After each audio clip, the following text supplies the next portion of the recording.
Hello, a lovely afternoon to you that is watching us here on LITOVIA Television. And of course, you are watching Check-In TV show. Yeah, it is our December, a month to remember. A lot of people are excited, but of course, the elephant in the room is, in this particular topic which we're calling, the impact of media in raising mental health awareness. And of course, I don't walk alone. As always, I bring to you someone very special and someone very talented.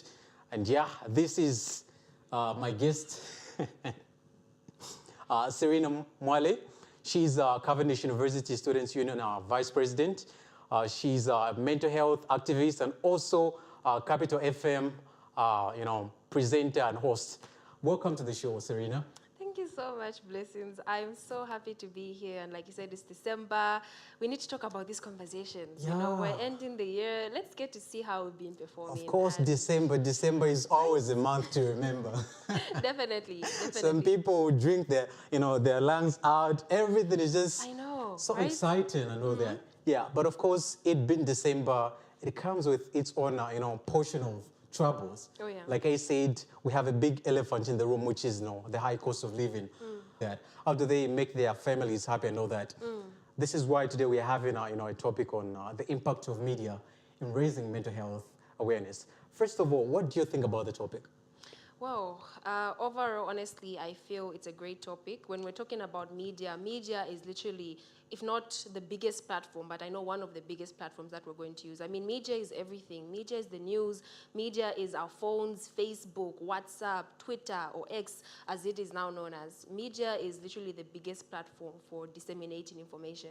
So when we are talking about mental health, now we're asking ourselves to say, how is media contributing to mental health? And I'm not going to take a stance. Mental health illnesses, spreading awareness on mental health. It is so much bigger than we think. And this topic today is honestly amazing because, again, I'll say media is everything. Media is newspapers. Media is what we're doing right now, right? Yeah, I know you are a media personality and you can go on explaining because you're so passionate about this thing.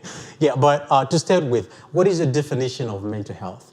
Well, my definition of mental health is simple. I'll give the definition that you'd be able to find on internet or that you'd be able to get from a psychiatrist. So first of all, your mental health is basically your emotional, psychological, and social well-being.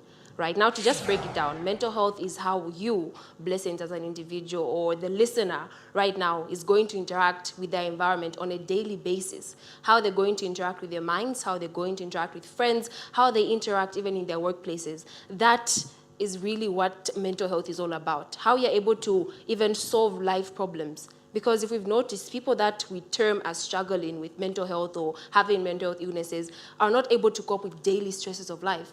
So your mental health is how you're able to cope with the stresses of life. Sure. That is what mental health includes. Yeah, I like the fact that you said, how you interact with your friends and other people. Because when people hear of the term mental health, all they think of is something that has to do with, someone's mentality and all that, Of course, mental health goes beyond just what you are thinking of. It goes beyond what you are experiencing as emotions. It goes beyond what you're seeing around you. It is basically your overall well-being as an individual. Yeah. Mentally, physically, socially, everything is included. Yeah, you being a radio presenter and also host, what would you say has been the challenges in raising mental health awareness? Overall, I feel the challenge is honestly not only limited to us that are in the media right now, you in the media, me in the media, or radio presenting on its own. The biggest challenge I've noticed is disseminating information to the areas that are termed as not easily reachable.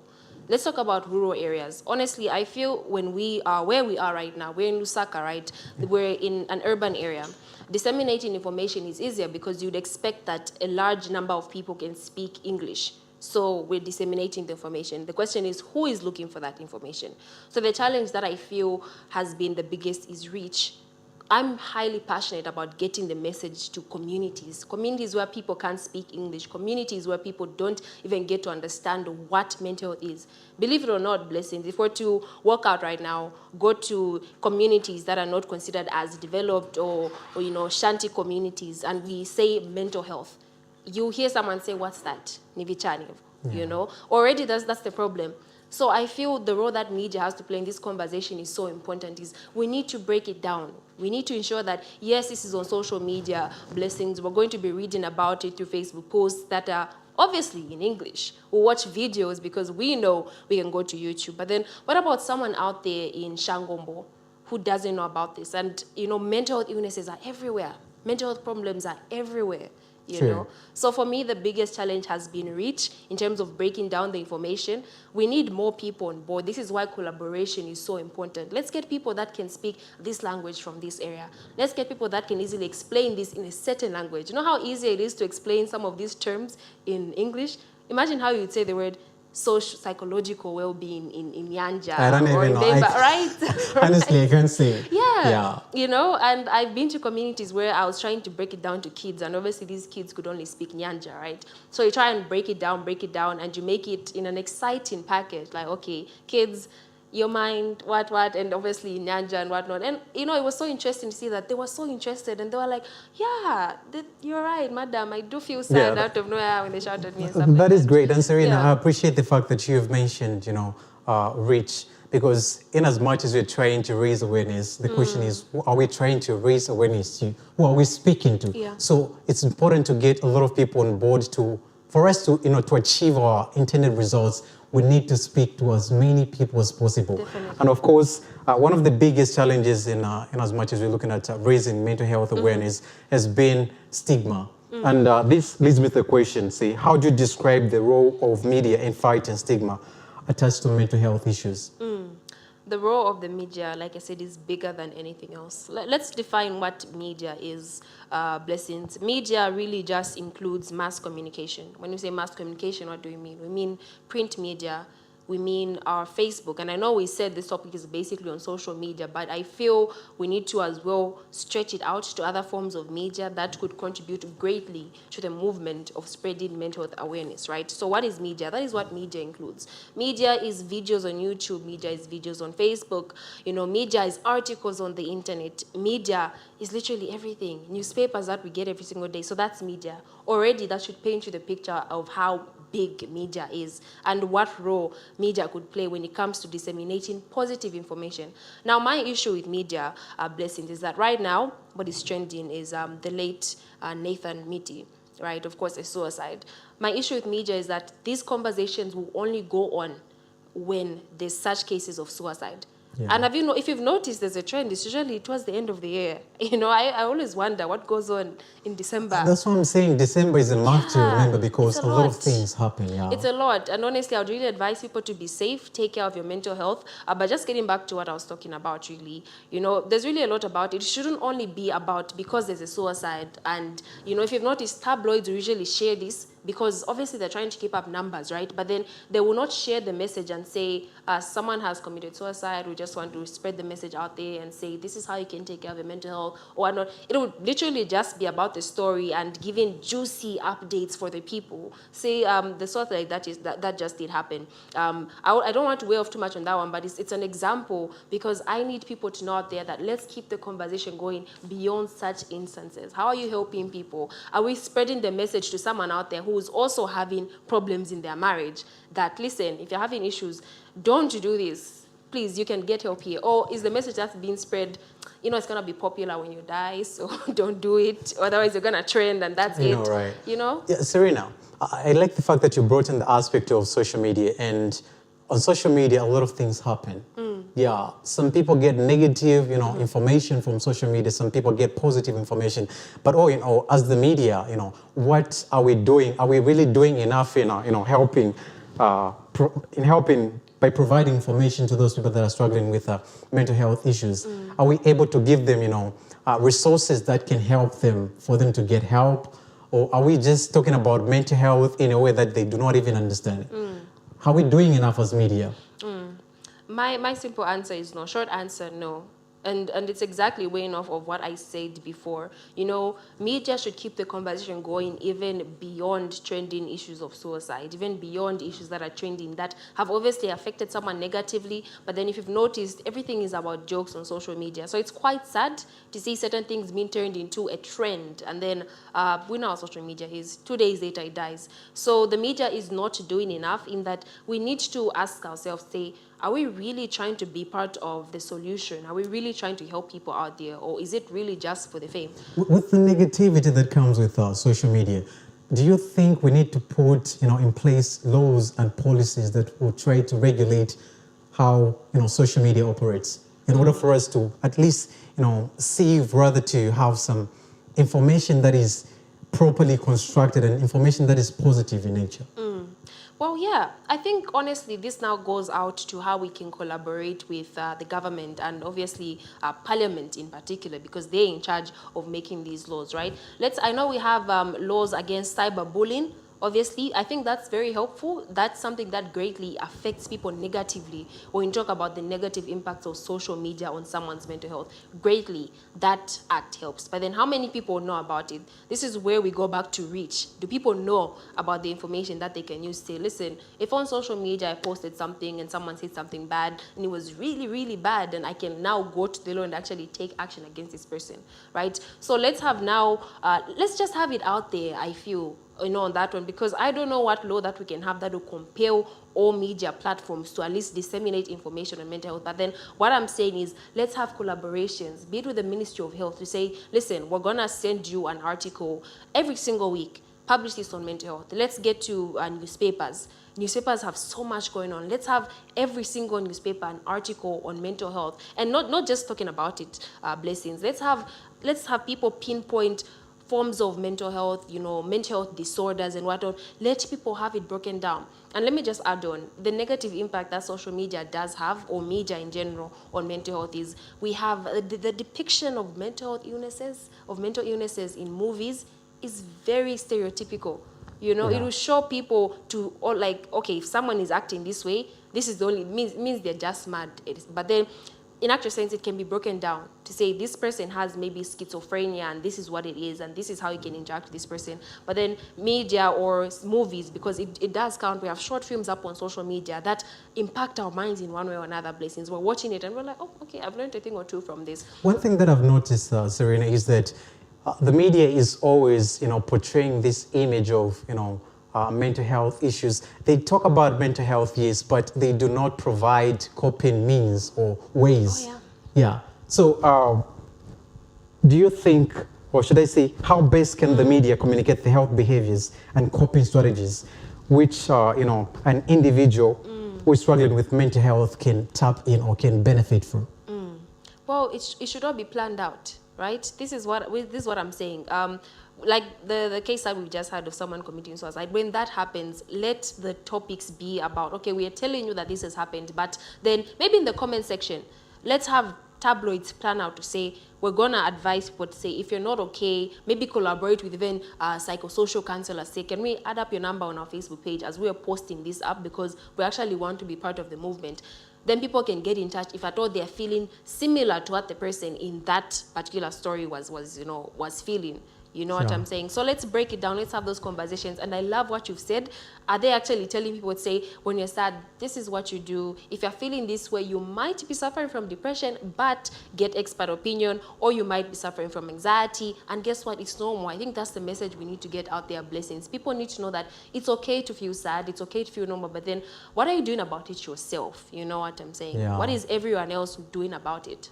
Of course, we're looking at the impact of, media in raising mental health awareness. And of course, you that is watching us either on social media, on our Facebook page, Check-In TV show, or on LITOVIA Television, channel 96 on Topstar. You can be part of the conversation by simply calling or texting the number that will be showing shortly on your screen. Yeah, Serena, is, in as much as media, has the positive impact in raising mental health awareness, it also has the negative impact on our mental health. What do you think is the negative impact of media, more especially social media, on mental health awareness? Amazing. Yeah, amazing. or issues. Great question. So weighing off of what I said earlier, right? We've seen how mental illnesses are depicted in movies or in short films or via jokes on social media. I've seen instances where someone has made a comment on someone's life on social media and it's closely related to somewhat, this person acts mad. Such terms are really forming a bad stereotype, you know. And I was reading an article and it said, we may not know it, but then the people that don't know much about mental health and see such, it gets in their head. They're like, okay, the moment I see this, hey, they're mad, they're mad, they're mad. Now imagine someone that knows they're suffering from something, being called mad, maybe as a joke, they will not take it as a joke because they know what they're going through, right? Because of a certain behavior. And really, it's about how these things are being put up on social media. Obviously, someone is going through, you know, is having some hard time. They're going through some mental health issues. So even when you think you're joking with them, to them it's not really jokes. Oh yeah. They're taking it serious, and you might not maybe see how they react to be negative or positive, but inside something is really, you know, troubling them. Yeah. So it is also important for us to be, aware of the terms we use towards other people, because it might just trigger some mental health issues and the like. And Serena, here in Zambia, of course, people that are struggling the most with mental health issues are the youths. What message do you have for the youths? Well, the message that I have is... And more especially those people that are struggling with mental health issues. The message that I have, just starting off from people that don't even know that they're struggling with a mental health issue, is get to know yourself. You know, be patient. As a youth, you probably transitioned from your teenage years feeling a certain type of way if it's manifesting your youth, because youth extends up to 35 years old, right? Yes, 35, 36, 40. Somewhere there. According to the one that we knew before. I feel like it's adapted now, but then before I knew it was somewhere around the 30s, right? Which is fine. If it goes beyond, even better. But then I feel it's all about getting to know yourself. Be patient with yourself, you know. Don't try to be who you're not. Don't try to conform to the pressure of society, and that's the biggest thing. Like you said, but towards the end of the year, things are rough. Blessings. It's crazy. Serena, I like the fact that you've said, you know, people try to imitate certain behaviors, certain lifestyles from social media. And in the actual sense, what we see on social media is not really what obtains on the ground. Someone will be happy today because they're happy. They choose to share their, their happiness with the world. But when someone is really sad, few people tend to share those things. So we tend to see the positive aspect of other people and then try to tap into that. When in the actual sense, our lives are different from their lives. So different, so different. And that's where we all go wrong. Honestly, the pressure is I feel, take it as something normal. But the question is, are you in the same lane as them? Did you have the same opportunities? And guess what? One thing I'll put out there is, if you feel you're not happy with where you are, and that's a cause of your depression, of your stress, then work hard towards that. Like, you literally form your own limits if you decide to weigh yourself down. And I'll weigh on that one, because life gets challenging. When someone starts getting to their 20s, they're like, okay. 25s, oh, what am I doing with my life? 30, worse. You're just like, okay. And for some people, it's going so well, and yet they still suffer from mental health problems. So for me, it goes beyond that. This is why I say, even when you're alone, things may be going well, but guess what? Blessings, we have celebrities that are rich committing suicide. And you wonder to say, but they had the money. So it's really not all about that. But then I say, get to know yourself. Don't try to put someone else's pressures as your pressures, because you are you. There are some people that are content with where they are, and believe it or not, they don't even have much. So it's about that inner peace. What are you doing for your inner peace? Believe me, nothing can disrupt your inner peace. Whether things may not be going your way, you have that thing you would say, I know who I am, I know my capabilities, and I have a purpose. So just another point in that one, find your purpose. You know, why are you on this earth? I've noticed, Blessings, that someone will give up on life where they feel they have nothing else to live for. Think about that for a minute. If someone feels they have nothing else to live for, and let's say that a point when everything else is just not going right, believe me, they will end up committing suicide, because they feel, what's left for me on this earth? You know, but then one thing I really always like to talk about, even when I go out and do advocacy or talk about mental health issues, is find your purpose, you know, and work towards it. If you're looking at this right now, you're watching this right now, and you feel, I don't know my purpose, guess what? You can start today, right now. Get to engage yourself in activities that make you happy. Slowly by slowly, you begin to it just begins to align your mind to say, I think my purpose is to help people, or Yeah. I think my purpose is to be presenting on TV, or it's to be in this job or whatnot. But then, Sure, if Serena, it's you, I will have to cut you short there. I know you. Yeah. You and I can talk, like we can just talk. We just go on talking like that.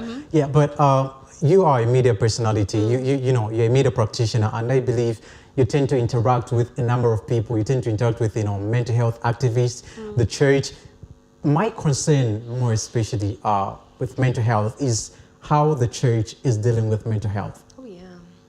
What is your thought on that? Do you think the church is really doing enough in addressing mental health issues, or they have a certain way which they use, or certain strategy which they use to address mental health issues? And do you think that is, you know, viable? Do you think it's very effective?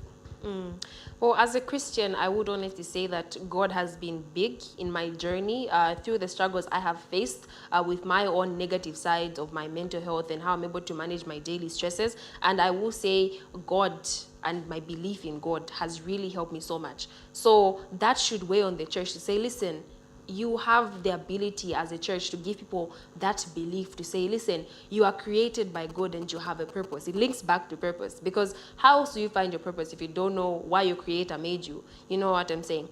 So this goes back to the role that the church has. I think the church should not shine away from the fact that we are humans. We have the biological side of it, is we have a brain. Right? If we look at mental health illnesses like schizophrenia, it's all in the mind. It's how someone was born, their psychological makeup. And I feel like the church tends to shy away from the fact that there is all that psychological stuff. And oftentimes people will be stigmatized so badly, and they will be told, go and get prayers, you're just possessed and whatnot. And I know someone that has struggled so much and they're so broken. I like that point, because some school of thought, you know, argues that when you go to church, all they do is to pray for you. It's either they chase out the demons, or they say, maybe come in the evening. Okay. We pray for you and all that. But are we really addressing the root cause of this problem? Or we're just, I know God is able to do everything. He is able, able to heal you. But the question is, are we following the right channel of the healing process? You know, and this is why we begin to notice that churches are different. I know some churches whereby if you go to them and tell them you have an issue, you may not even know to say, listen, my mental health is struggling, or I'm mentally ill. You may not go and say that, but you've noticed you'll be feeling a certain type of way, and you go to your pastor and say, listen, pastor, I've been feeling really low. And there are churches whereby they'll give you that counseling and say, okay, listen, whatnot. And from that point of view of take care of yourself. But then later on, they will still pray with you, because guess what? You're still a Christian and it's still a church. So prayer is amazing. Prayer is not bad at all. Let's not even spread that message out there. But the problem comes in whereby a church will try to paint it as if someone is possessed or they are the devil. That's where the problem is. And I feel this goes back to reach and understanding. Let's try to have those conversations. Let's have churches have gatherings on just talking about how they can counsel people when it comes to mental illnesses. Let's have churches conduct, outreaches where they go to maybe Chinama and just try to get an understanding to say, listen, this is how these people are. I think capacity building is another issue here, because I know some pastors have the ability to counsel people in such areas, but some will not be able to do that, because we are looking at an issue that has to do with someone's mental health. So if this pastor is not trained in a certain way, is not a psychosocial counselor, will they be able to provide that help? I know these men of God are special people. They have so many abilities, but the question is, some people, we've heard people complain about how their counseling process was traumatic. So for me, I feel capacity building is also important. In as much as you are a pastor, you're a man of God, it's important also to learn certain skills for you to handle certain things. This is why education is important as well. Right? Yeah. So I feel there is need for us to build capacity, so that even people that are going to pastors will get professional help, even when, of course, they can still go to, health facilities to get help. They can still rely on the pastors, because these are people that are guiding them, spiritually and alike. I don't know if we can just accommodate this call. Oh, we lost it. So I feel capacity building is also important, not only to, mental health, activists, but also to men of God, the pastors, the bishops, apostles. These people need to be capacitated, in this area. Let's try to pick this call and see if we can accommodate our caller. Hello, good afternoon. You're through to Litovia Television. Hello, good afternoon. I really love the topic, and it's really, really true. What you are saying is really true. For a pastor, at least should have the knowledge, not just the physical knowledge that we are born with, but somebody to be a pastor, to qualify, at least you should, go through a practical theology. To learn all those, qualities you are talking about. In our days, I think policies are changing. We don't know if it's the government of today, they don't. That's why you think all these, things happening, the pastor did this, the pastor did this. It's because they don't invest truly, showing the love of God should come from how much, value and qualities of how you invest in God's kingdom. Yeah, I believe I've been, to certain lessons, and I know for you to become a lawyer, you need to go to school. What of a pastor? If it's just a dream, you just wake up today, and say, I want to become a pastor from Sunday school. At least, the policy should be strong on sensitive positions that are very, very, really going to add value even to the government, counsel the government, these people that are fighting as politicians. The pastor can have knowledge. Sure, sir. As you wind up, please, sir. Yeah. So just I think I would urge, the government of today should, look towards the policies on how to become a pastor. I think that's the only way. Thank you very much. Please, do you mind telling us your name and where you're calling us from? Oh. Okay. Yeah. So, a great point coming from there. Definitely. Yeah. Just to finish off with what he said, the church is one of the biggest institutions in the country. There are so many people who do things simply because my pastor said so. That already is a lot. So let's have capacity building for pastors as well on different areas. Leadership, mental health, conversations that go beyond the church, but we'll still have people in church going to ask their pastors about. Let's have that. Let's have those outreaches. So in winding up the program, Serena, under, let's say 30 minutes or 30 seconds to say, what advice would you give to mental health activists and, of course, media practitioners regarding this issue of mental health? Okay. Yeah. So my last words to mental health activists, to the church out there, to the government, to the Ministry of Health would be, let's collaborate. Tabloids right now, social media platforms, media in general, collaborate with psychiatrists, collaborate with psychosocial counselors, collaborate with people that are activists and advocates, and get to understand how they want to disseminate information, and give them at least just a few paragraphs in your tabloids, in your newspapers, on shows like this, and allow them to convey messages on mental health in different languages and different forms, of course. Wow. Serena, thank you very much for coming through. And we said thank you to you, Mr. Amos Chilufya, for calling. Yeah, just that we don't have enough time. Otherwise, we'd have loved to, continue with this conversation because there's really need to talk about mental health. Yeah, a lot of people are going through a lot of mental health issues, but they do not find comfort. They do not find a place where they can talk to people. And this is why we are here as, Check-In TV show. As a team, we can do this. And I believe the more we are talking about mental health, the more people are educated and the less of, danger it is becoming. Yeah. Definitely. Thank you very much for coming through, and I hope we can call on you some other time and continue with the conversation. Of course. Thank you so much for having me. Thank you so much, Litovia. Thank you so much, Blessings, for the amazing hosting. Let's keep the message going beyond this program. Sure. Of course, I've been your host, Blessings K.N. here on Litovia Television. Please follow Check-In, follow the page on Facebook, Check-In TV show. And of course, be sure to watch this particular TV show every Thursday, 15:30 on Litovia Television, channel 96 on Topster.